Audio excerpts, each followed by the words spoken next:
Welcome to the Social Media Church Podcast. I'm Neil Smith, and I'm joined by my good friend Jay Cranda. Jay, I'm excited about this podcast. Dude, so we always record typically like morning for me, afternoon for you, but we're doing like a late night recording here, which is, I kind of like the vibe. But I will say I'm representing some coffee. I'm still drinking coffee late. I just freshly brewed this little slow brew.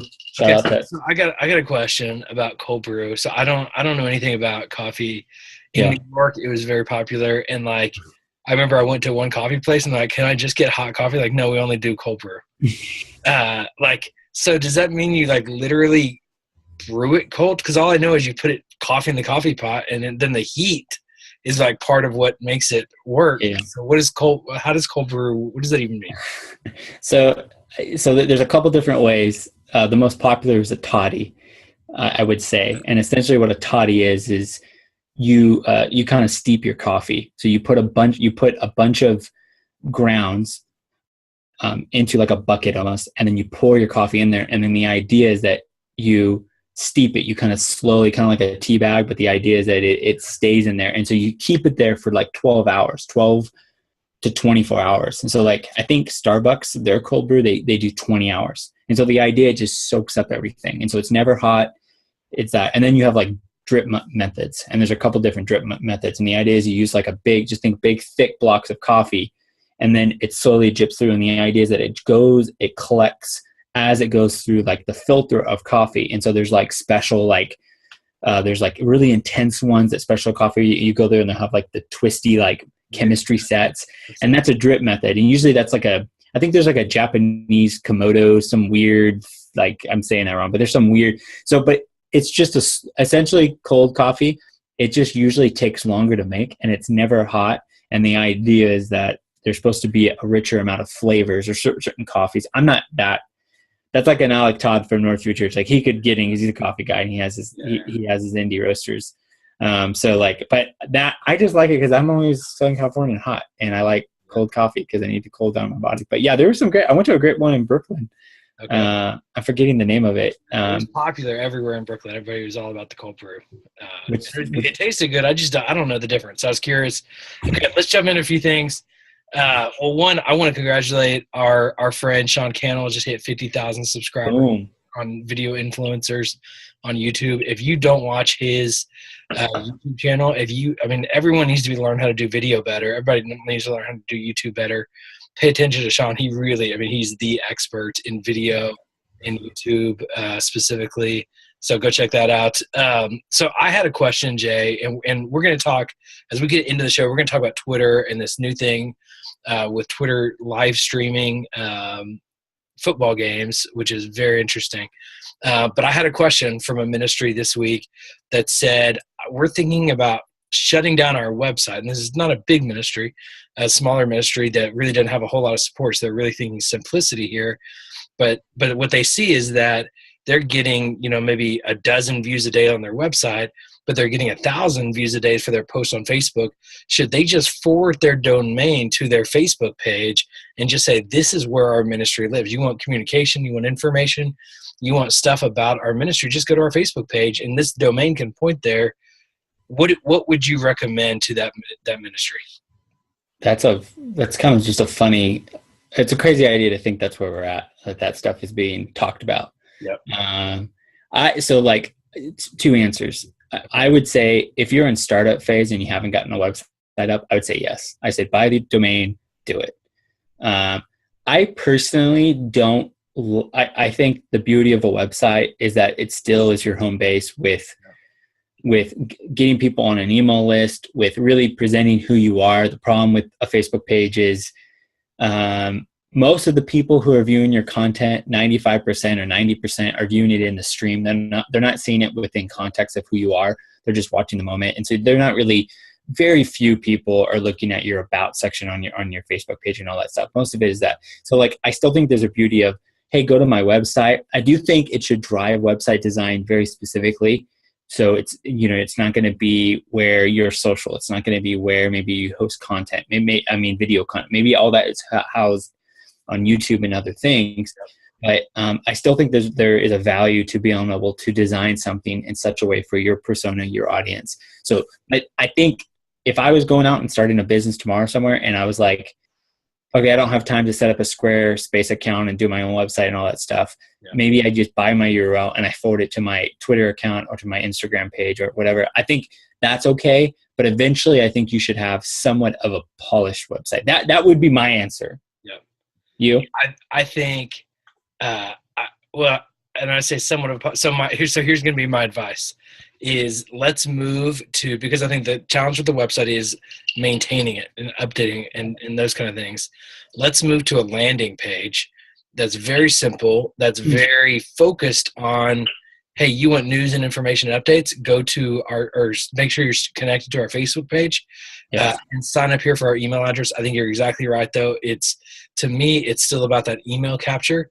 And so it's a very basic page, one page, landing page that's really about an email capture and, stay connected to us on our Facebook page. So it's about email and Facebook.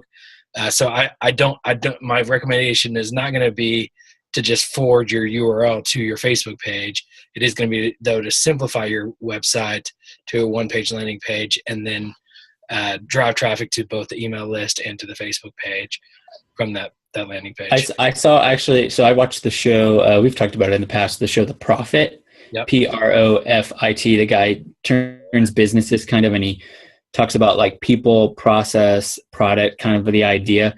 Anyways, the last episode he was talking to this Southern California watch company, and part of the process, these people had these products that evolved and they lost their identity. They actually went to, and he consulted with a CEO of ClickFunnels. Okay, interesting. Yeah, and so they actually did this whole thing. It was really cool. So if you guys aren't watching The Profit and you want to know a little bit about marketing and turning, I think it's a really good show. It's on CNBC, I think, or MS. Anyways, it's one of those. The Profit, Marcus. I'll watch it on Hulu. Oh yeah, on Hulu. Yeah, on Hulu. Look at you. You're such a millennial. I like it. Anyways, it was so funny because he took this product that they were selling and he did this mini, landing page consult about how like you should do this and it's leading. And it was a really good pitch for ClickFunnels. You know what I mean? It was awesome. So ClickFunnels is exploding. The CEO looks like he's about 12, but he's so crazy smart. I can't think of his name right now. Sean, I don't know. He had some YouTube video that went crazy, right? That's one of the things. Like he's got a few things like that. Yeah. But I would love to see a church really. I'd love to see a church use ClickFunnels specifically and figure out a funnel of how to kind of then move people through a funnel and use it for ministry kind of stuff. I was really thinking. So one of the ideas that was jawing around my head that I have not executed obviously yet, but I was thinking about. I always struggle that I have with my online community at Saddleback. I have online groups and I have small groups, and ultimately I want those groups to grow and express the 5 purposes that in our context, in our ministry. But I want to coach them. So I have people who sign up from a URL to host a group online or in a home or join a group.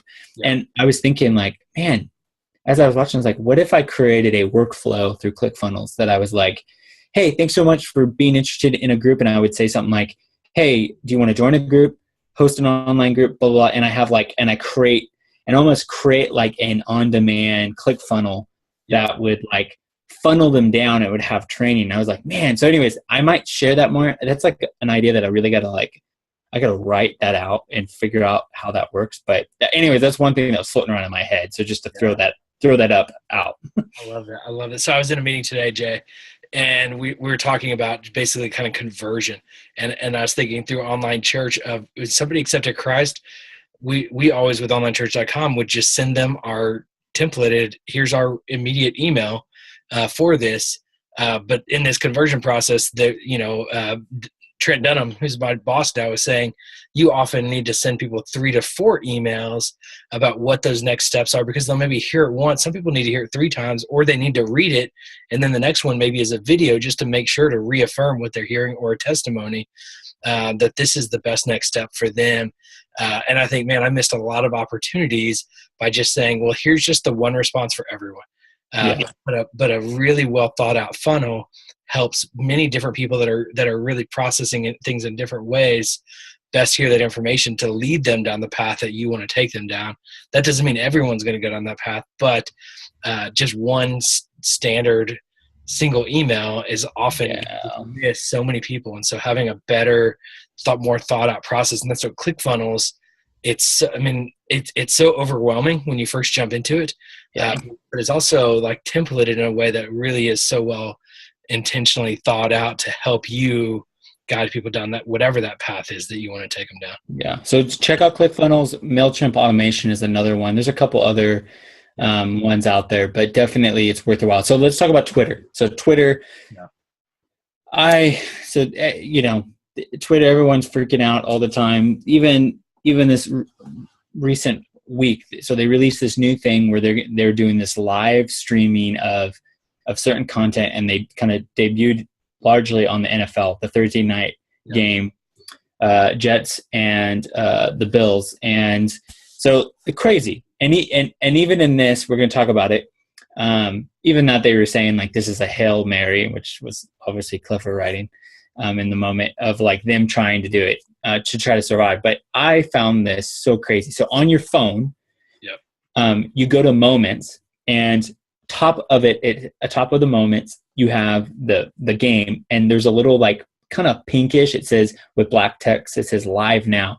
You click on it, you go into it, and the top part of the screen in a little window is the game live. And then down below is all the tweets happening. And so I'm just watching the game, and I'm watching this game. I actually had the game on, I have DirecTV, so I had the game on my TV. So I was like, oh, what the heck? And I was like, I could just watch the game on my phone right here with all the tweets. And then I had this thought.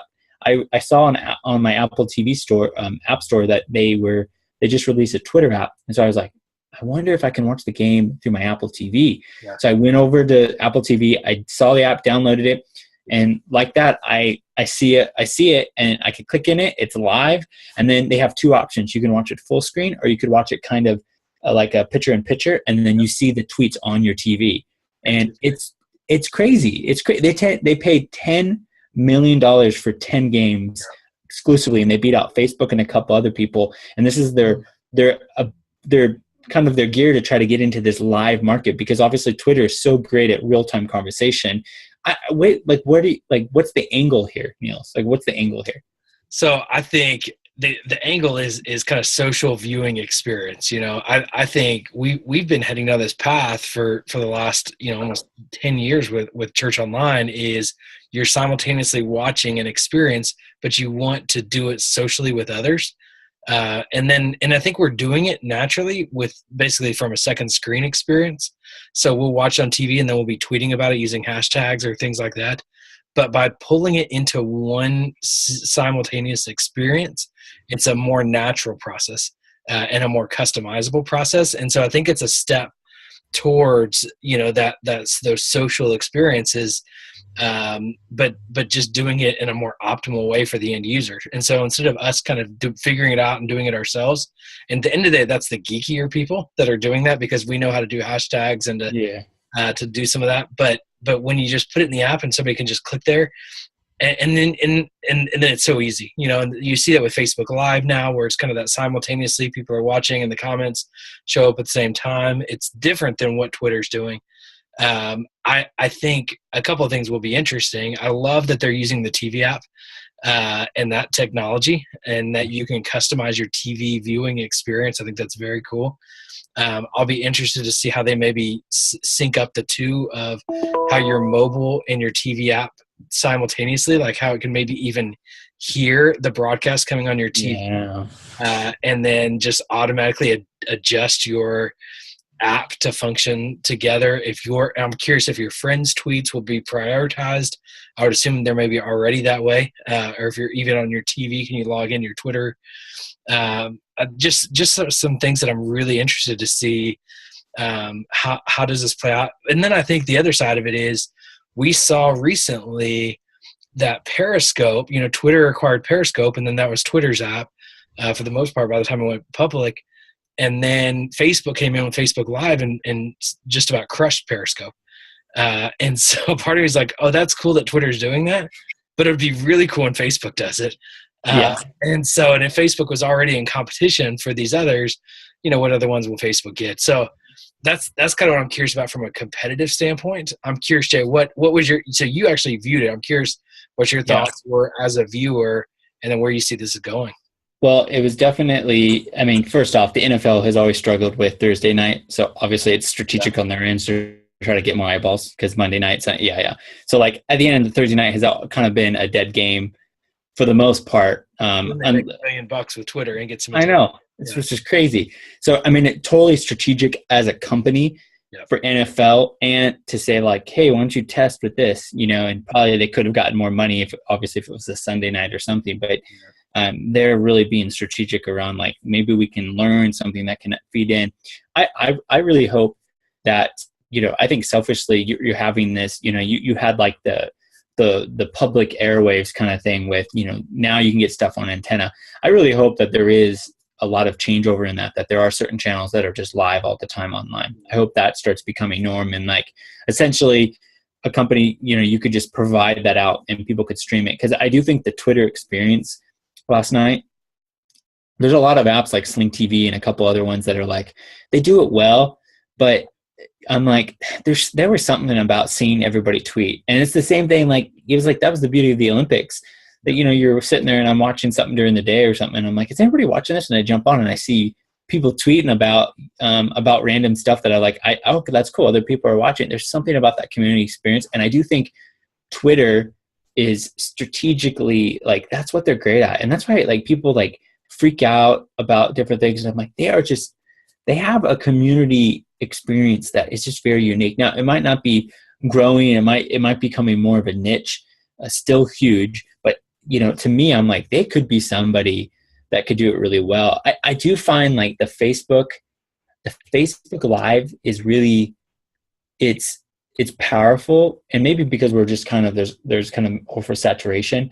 I just don't feel the same about Facebook Live at the moment, the way that I would think that the same potential of Twitter is. But that's just because the way I think the medium is that Facebook tends to be a little bit more, it tends to be for me more family, and Twitter tends to be more network. And I think that maybe even that lends its way. But ultimately, there's so many things that, I saw our friends at StreamMonkey. They just, so StreamMonkey, streaming company, we love them. We do some work with them with tvapp.church. So if you're looking at streaming, to go to them, they're awesome. But they just started integrating their streaming services with Facebook Live. Yep. So you can go through them, and they also do 360 video now too, live streaming support.